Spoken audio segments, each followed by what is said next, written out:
Hey, so we are here at the theater in Pensacola, taking Jordan out to Doctor Strange for a late birthday celebration. Finally getting around to this movie. I feel bad I haven't watched it yet, but we're gonna be watching it here in just a couple minutes, and I'll probably do a review later tonight, get it posted for you tomorrow. So yeah, here we go. So when it comes to these things, I always try to get home and do these reviews as fast as I can before I forget anything. Because, I mean, the first time you watch a movie, especially a big, huge, special effects laden, lots of stuff going on movie like this, you're still processing everything, and you maybe didn't catch everything. So I'm going to try to cover everything that I remember right now in this review as fast as I can before I forget anything. But yeah, if you haven't seen it, go see it. I'm going to do the spoiler-free part, as usual, to start off with. Just a general, what it is, what I thought of it, all that stuff, and then going to make a clear delineation, and from there on, it's going to be spoilery stuff for people who have seen the movie. So, review of Doctor Strange. What is it? For those of you who don't know, if there are any of you, maybe aren't Marvel nerds, maybe just haven't gotten into Doctor Strange, basic plot of the story is it's the story of a brilliant neurosurgeon, very talented with his hands, that's important, named Dr. Stephen Strange, who, he's very successful, very rich, very arrogant, very impressed with himself, as so many of these superheroes start out. And he's in a horrible accident that leaves his hands mangled, and no amount of surgeries or treatments are able to help him with that. So he loses his life as a surgeon, and he gets all depressed, and he thinks that there's no meaning to his life without this.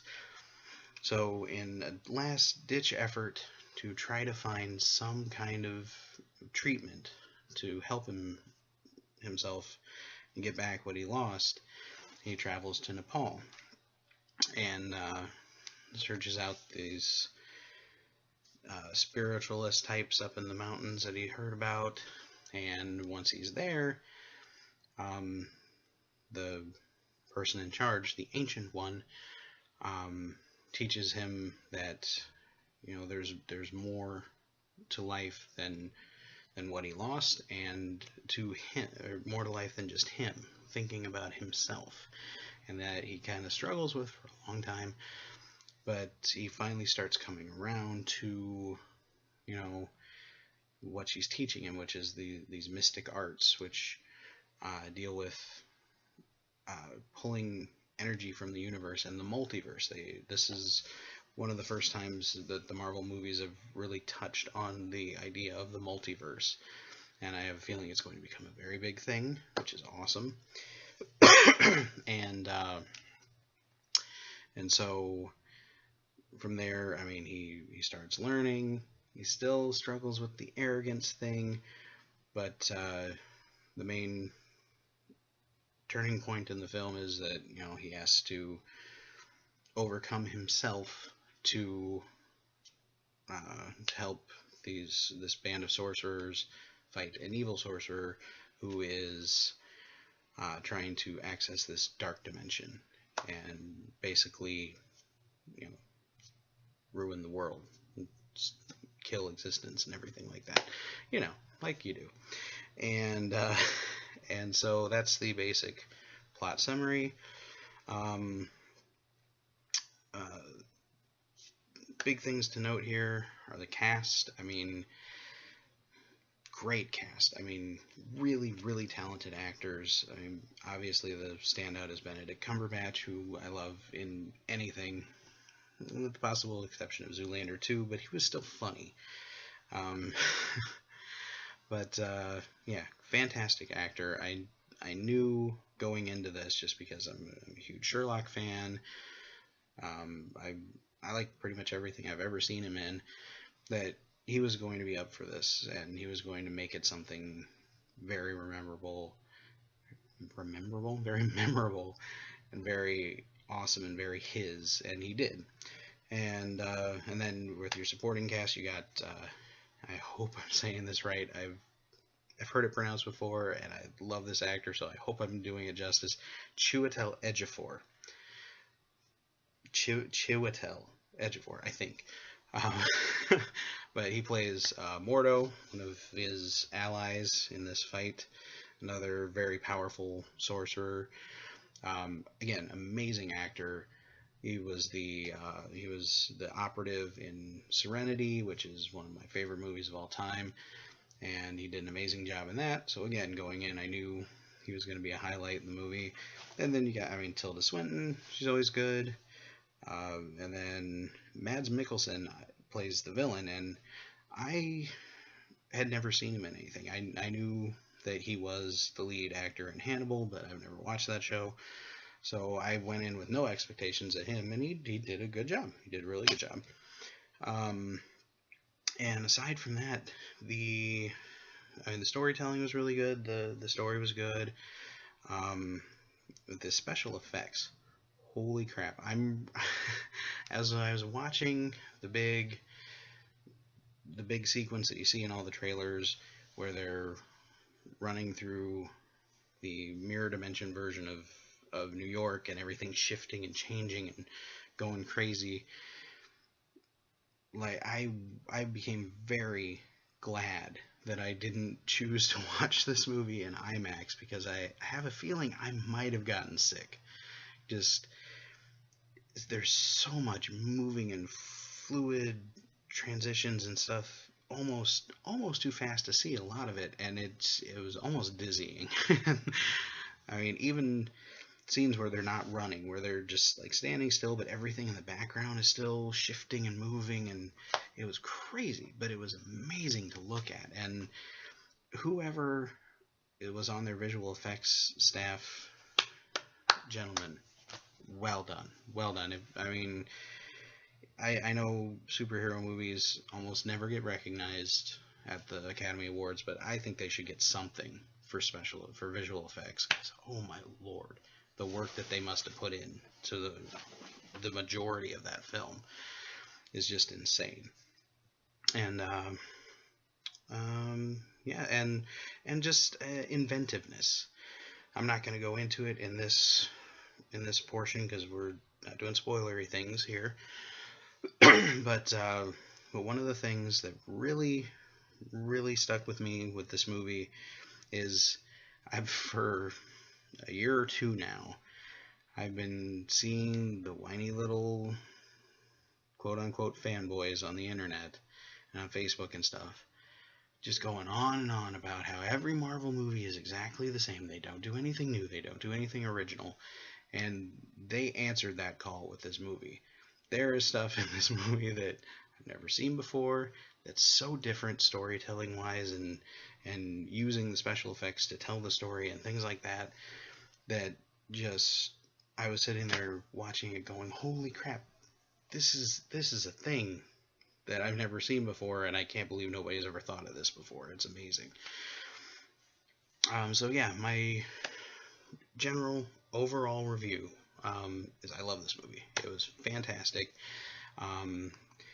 It's in the same way the Guardians of the Galaxy was. It is very much its own creature. It stands alone very well without the rest of the MCU, but it is also an incredible addition.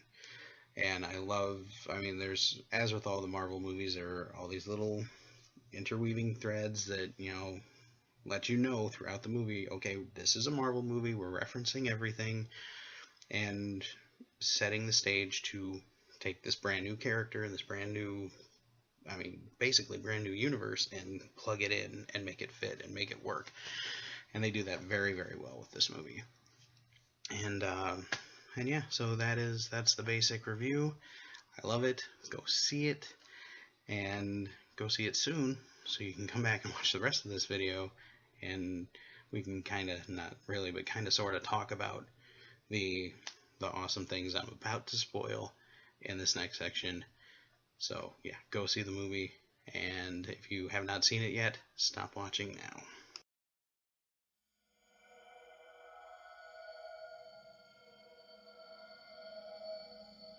Okay, so spoilery stuff.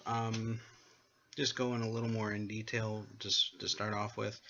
I knew going into this movie I was gonna like it. I had several people whose opinions I trust tell me it was great, and just on top of it, I mean, Doctor Strange has always been a character that I've really liked in the comics, who's always really intrigued me. I couldn't wait to see him on film, and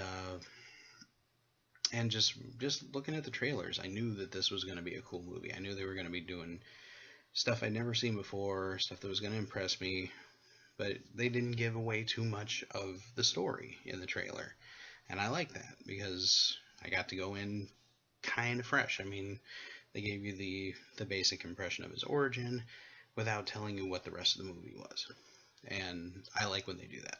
I like being able to go in and not know everything that's going to happen. So that was cool. And sorry, I keep having to stop because I've got a cold and my throat is really dry, and I'm starting to cough as I'm talking too much. But yeah, let's talk about some spoilery stuff. Stuff that really blew me away and impressed me with this movie. Again, the special effects scenes. I don't know how they come up with a lot of the stuff. I mean, it's sort of kind of been touched on and done before in movies like Inception and stuff like that, but never on this level. Never with this much detail and this much just constant stuff going on, and for you to look at and go, ooh, and that's amazing. That, I mean, wasn't just there to be pretty. It worked with the story. And the biggest one for me was in the final sequence, when they go to Hong Kong to face down.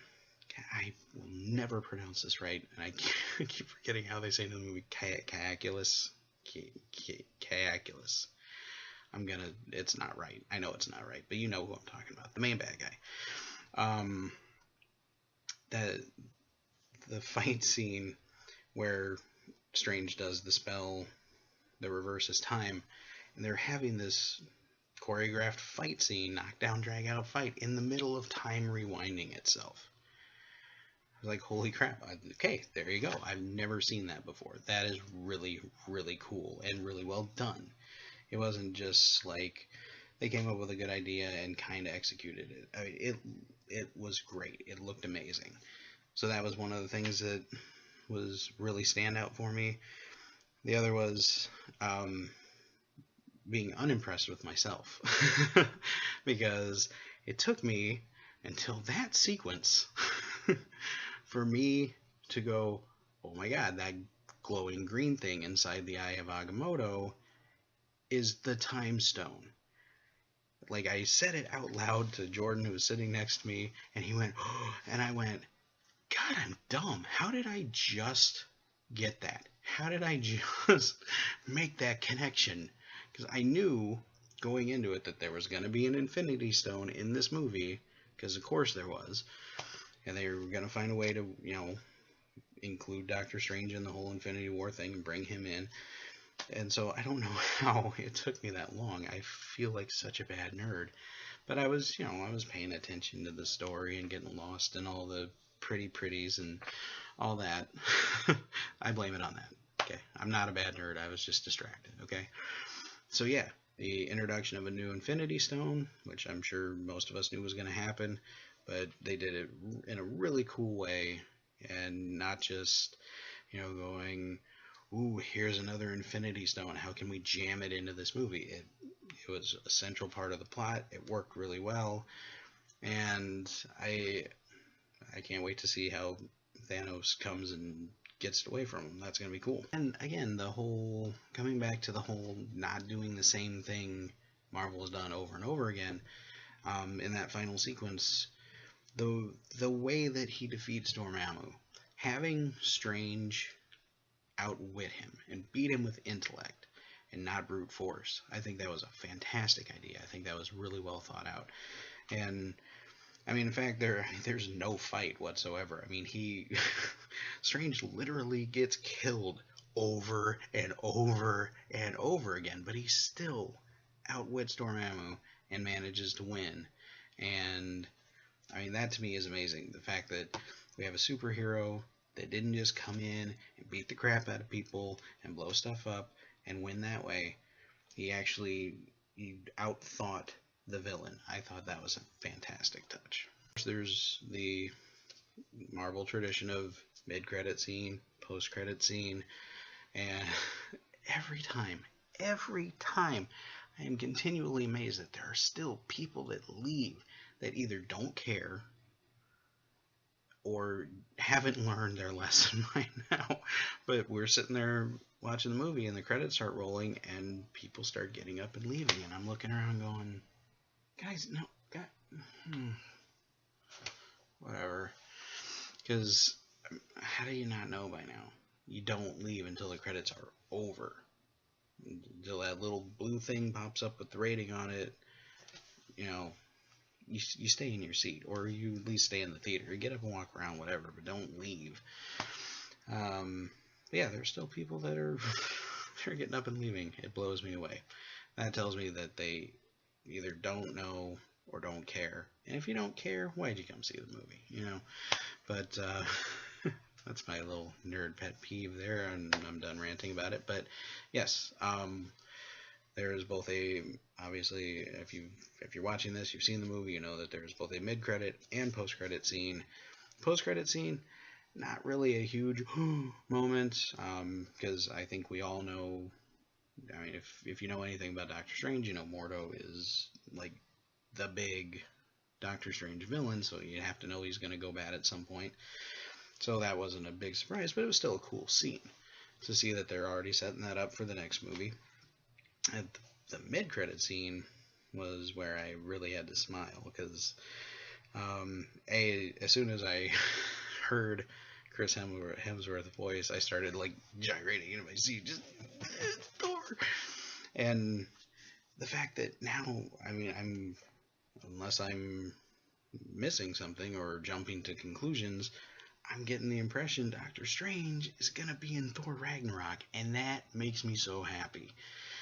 And just any kind of teasing of Thor Ragnarok, because I'm super excited for that movie. I can't wait to see anything that they've got on it, and to actually have this just thrown in our face. Okay, we're connecting this to the next Thor movie, and to have Thor there talking to Doctor Strange was awesome.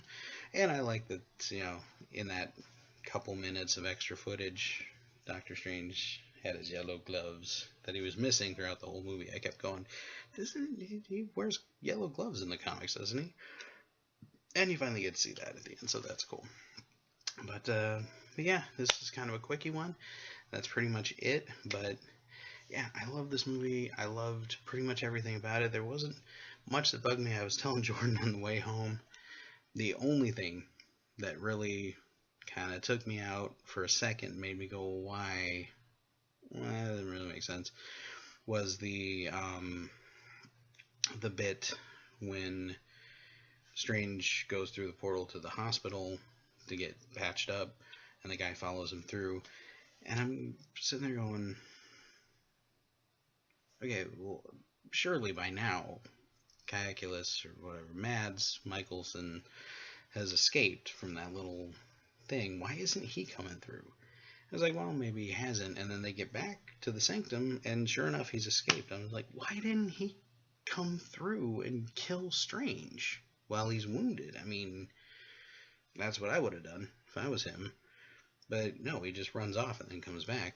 But again, not a big enough, you know, mistake or plot hole or whatever you want to call it to make me care. It just kind of at the moment made me go, why? That doesn't make any sense. But maybe it's just me. And again, not a big deal. It doesn't damage the movie for me at all. I love the movie. So yeah, if you haven't seen it yet, why are you watching this part of the video? But still, go see it.